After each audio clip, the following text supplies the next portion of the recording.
नमस्कार दोस्तों, मैं डॉक्टर कविता सोनी स्वागत करती हूँ आपका सोनी होम्योपैथी क्लिनिक के इस यूट्यूब चैनल में।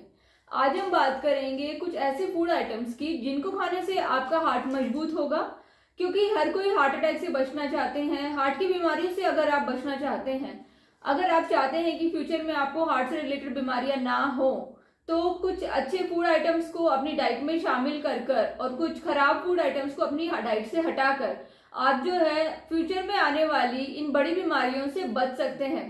तो फ्रेंड्स, वीडियो को पूरा देखिएगा। यदि आपने अभी तक चैनल को सब्सक्राइब नहीं किया है तो प्लीज सब्सक्राइब कीजिए और बेल आइकन को भी हिट करिए, जिससे कि आगे आने वाले वीडियोस के नोटिफिकेशंस आपको मिलते रहेंगे, क्योंकि सभी लोग हार्ट से रिलेटेड परेशानियों से बचना चाहते हैं। लाइफस्टाइल तो जरूरी है ही, आप अपना वजन कम रखिए, आप एक्सरसाइज प्रॉपर करते रहिए, आप अपनी लाइफस्टाइल को ठीक रखिए, ये तो जरूरी होता ही है। इसके साथ में डाइट में कुछ जरूरी बदलाव करके भी आप जो है बहुत फायदा ले सकते हैं। तो इसमें पहला जो फूड आइटम है वो है एंटीऑक्सीडेंट्स वाला खाना। आप काले अंगूर ले सकते हैं। काले अंगूर में काफी अच्छी मात्रा में एंटीऑक्सीडेंट्स होते हैं। इसके अलावा हरे अंगूर भी हैं और सभी तरीके के फलों में काफी अच्छी मात्रा में एंटीऑक्सीडेंट्स मिलते हैं। जब आप फल लेते हैं तो आप ये कोशिश करें कि अगर आपने एप्पल और इस तरीके की चीजें ले रहे हैं तो उसको खाने के 2 घंटे पहले या पानी में भिगो कर रख दें, जिससे कि ऊपरी लेयर में अगर कुछ केमिकल्स, पेस्टिसाइड्स वगैरह लगे हुए हैं तो वो काफी हद तक हट जाते हैं। और एप्पल वगैरह तो आप छिलका हटाकर ही उसका खाइए। केले में भी काफी अच्छे एंटीऑक्सीडेंट्स होते हैं। तो आप हर तरीके के फल और सब्जियों को जो है अपनी डाइट में शामिल कर सकते हैं, क्योंकि एंटीऑक्सीडेंट्स जो है वो हार्ट की हेल्थ के लिए बहुत ही जरूरी होते हैं। सेकेंड कंपोनेंट है हाई फाइबर फूड है, जैसे कि इसबगोल।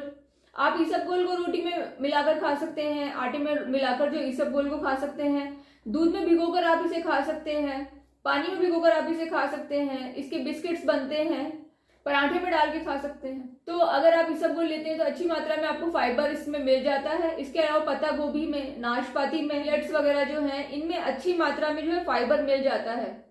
तो आपको फाइबर रिच फूड खाना है, जिससे कि आपकी जो आर्टरीज हैं वो भी क्लीन रहती हैं, उनमें क्लॉटिंग भी नहीं हो पाती है और फर्दर जो है हार्ट हेल्थ के लिए बहुत ही फायदेमंद रहता है। तीसरा कंपोनेंट है सलाद, जैसे कि पत्ता गोभी, खीरा, गाजर, टमाटर। इस तरीके के जो सलाद हैं अगर आप अपनी डाइट में इंक्लूड करते हैं तो इनसे आपको एंटीऑक्सीडेंट्स भी मिलेंगे, फाइबर भी मिलेंगे, न्यूट्रिएंट्स भी मिलेंगे, मिनरल्स भी मिलेंगे। यदि आपके दांतों में कोई परेशानी है तो आप जूस भी ले सकते हैं, लेकिन अगर आपके दांतों में कोई परेशानी नहीं है तो आप जो है इन्हें एक सलाद के फॉर्म में कच्चा ही जब खाएंगे तो ये बहुत ही ज्यादा फायदा करते हैं। लेकिन जूसेस भी ठीक है, अगर आप कुछ नहीं ले रहे हैं इससे तो जूस भी ठीक है, लेकिन जूस जो है आप कोशिश करें कि उसे बनाते ही आप कंज्यूम कर लें, उसमें कोई नमक, मिर्च, चाट मसाला वगैरह का इस्तेमाल जो है बिल्कुल भी नहीं करें। जूसेस जो पिए जाते हैं उनका पीने का तरीका ये होता है कि उसे आपको बहुत ही स्लोली, बहुत ही धीरे धीरे उसे पीना होता है। वो जो क्वांटिटी जो है वो मुंह में जितनी ज्यादा देर रहेगी तो वो जूसेस के साथ सलाइवा उतने अच्छे से और ज्यादा मात्रा में जो है मिल जाएगा और वो जल्दी से हजम हो जाएंगे। क्योंकि कई लोगों को जल्दी जल्दी जो लोग जूस पी लेते हैं, गटक करके 1 मिनट में ग्लास खत्म कर देते हैं, उनको वो जूस भी पचाने में भारी हो जाता है, क्योंकि उस जूस में सलाइवा की मात्रा जो है नहीं के बराबर होती है। जबकि जब हम फलों को, सब्जियों को चबा चबा के खाते हैं तो चबाने में कुछ समय लगता है, दांतों की एक्सरसाइज होती है और चबाने के टाइम पर उसके अंदर सलाइवा अच्छी तरीके से मिक्स हो जाने के कारण वो पचने में बहुत ही लाइट हो जाते हैं। नेक्स्ट है ग्रीन लीफी वेजिटेबल्स। हर तरीके की ग्रीन लीफी वेजिटेबल्स जो है हार्ट की हेल्थ के लिए अच्छी रहती हैं, जैसे कि पालक, शलजम, ब्रोकली। तो इन सबको आप अपनी डाइट में इंक्लूड कर सकते हैं। नेक्स्ट है फ्रूट्स, ऑरेंज, अनार, पपीता, अमरूद, इन सबको भी आप अपनी डाइट में इंक्लूड कर सकते हैं। अगला फूड आइटम है स्प्राउट्स। आप सब्जियों के बीजों के और दालों के बीजों के स्प्राउट्स घर पे बना सकते हैं। दालों के बीजों में आप मूंग की दाल, मसूर की छिलके वाली दाल और मोठ की दाल, तरह तरह की दालों के आप स्प्राउट्स घर पे बना सकते हैं। आप काले चने के भी स्प्राउट बना सकते हैं। इसके अलावा सब्जियों के बीज, जैसे कि मूली के बीज, अल्फा के बीज, इनके बीजों के भी आप स्प्राउट्स घर पे बना सकते हैं। ये स्प्राउट्स पचने में बहुत ही हल्के होते हैं। मूली के और अल्फा के स्प्राउट्स जो हैं वो पचने में बहुत ही अच्छे और खाने में बहुत टेस्टी होते हैं। इन्हें आप किसी भी डिश के ऊपर के तौर पे इनको इस्तेमाल कर सकते हैं। नेक्स्ट है चोकर वाला आटा। यदि आप आटे को छानते हैं तो वो मैदा हो जाता है, गेहूं के ऊपरी पार्ट में बहुत ज्यादा फाइबर्स होते हैं, लेकिन छान लेने के बाद में वो फाइबर सब निकल जाते हैं। तो जो है आपका आटा जो है बिना छना हुआ चोकर वाला होना चाहिए। और यदि आप रोटी बनाते समय कुछ सब्जियां इसमें आटे के साथ में डालकर फिर रोटी बनाते हैं तो फिर वो रोटी हाई फाइबरस हो जाती है, जो कि हार्ट के लिए काफी अच्छी रहती है। आप पालक का पेस्ट जो है वो डालकर रोटी बना सकते हैं, मूली का पेस्ट डाल के रोटी बना सकते हैं, गाजर डाल सकते हैं, कोई भी तरीके की जो सब्जी है, धनिया पुदीना, इनको भी आप पेस्ट जो है इनका वो आटे में डालकर उसकी रोटी आप बना सकते हैं। इसके बाद अगला जो पॉइंट है वो है कम खाना। यदि आप कोई भी फूड आइटम आपको भूख लगने के बाद खाते हैं तो वो आसानी से हजम होता है, शरीर को लगता है, शरीर को उसके फायदे मिलते हैं। चाहे फ्रूट खाइए, चाहे वेजिटेबल खाइए, चाहे चोकर वाला आटा खाइए, कुछ भी आप खाइए, लेकिन वो उसको भूख लगने के बाद खाइए। यदि आप चीजों को फायदेमंद समझकर, उनको हेल्दी समझकर उनको ओवर ईटिंग करने लगेंगे तो वही चीजें फायदा फिर नहीं करेंगी, उनका नुकसान होगा। क्योंकि आपके पेट में जो है वो जूसेस बने हुए तैयार होने चाहिए, तब आप ऊपर से खाना डालेंगे तो वो पचेंगे। यदि आपको भूख ही नहीं है, यदि आपका स्टमक जो है खाना लेने को तैयार ही नहीं है, उस टाइम पे अगर आप कोई भी खाना डालेंगे, चाहे वो हेल्दी हो चाहे अनहेल्दी, वो जो है कब्ज, एसिडिटी, गैस यही प्रोड्यूस करेगा।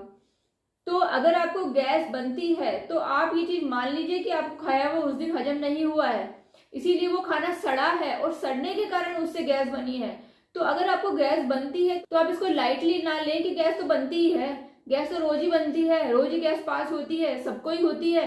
तो ये जो सबको होती है इसको नॉर्मलाइज ना करें। अगर सबको होती है तो सभी को खाना नहीं पच रहा है, सभी को गैस बन रही है, मतलब सभी को उस दिन का खाना नहीं पचा है, वो खाना पेट में सड़ा है, तभी तो गैस बनी है। वो गैस फॉर्मेशन हुई कैसे है? वो खाने के पेट के अंदर सड़ने के कारण ही हुई है। तो सभी को कोई काम हो रहा है तो इसलिए उसको नॉर्मलाइज नहीं किया जा सकता। अगर आपका खाना पच रहा है तो गैस नहीं बनेगी, और यदि गैस बनी है तो साधारण सी बात है कि खाना उस दिन नहीं पचा है, और जो खाना ठीक से पचा ही नहीं है उसके न्यूट्रिएंट्स आपका शरीर को नहीं मिलेंगे तो वो वेस्टेज हो गया।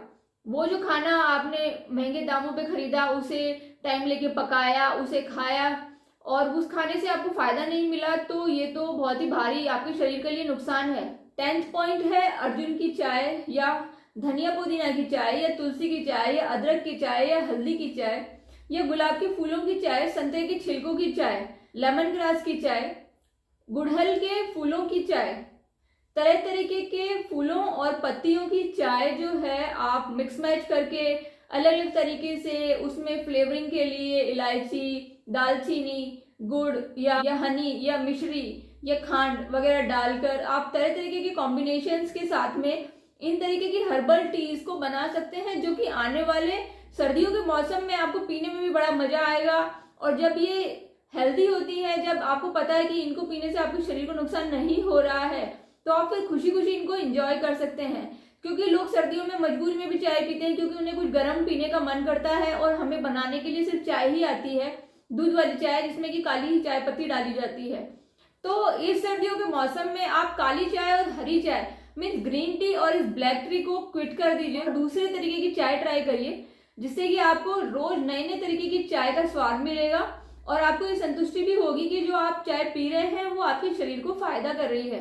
मैंने चाय से रिलेटेड एक वीडियो पहले भी पोस्ट किया है जो कि आप मेरे चैनल पर देख सकते हैं, इसका लिंक आप डिस्क्रिप्शन में चेक कर सकते हैं। यदि आपने अभी तक चैनल को सब्सक्राइब नहीं किया है तो प्लीज सब्सक्राइब कीजिए और बेल आइकन को भी हिट करिए, जिससे कि आगे आने वाले वीडियोस के नोटिफिकेशंस आपको मिलते रहेंगे।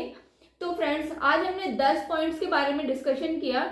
आप एक लिस्ट बना लीजिए और इन 10 पॉइंट्स में से कोशिश करिए कि 3 या 4 चीजें तो आप रोज अपनी डाइट में इंक्लूड करेंगे। हम आगे और हेल्थ के बारे में बात करेंगे। नमस्कार।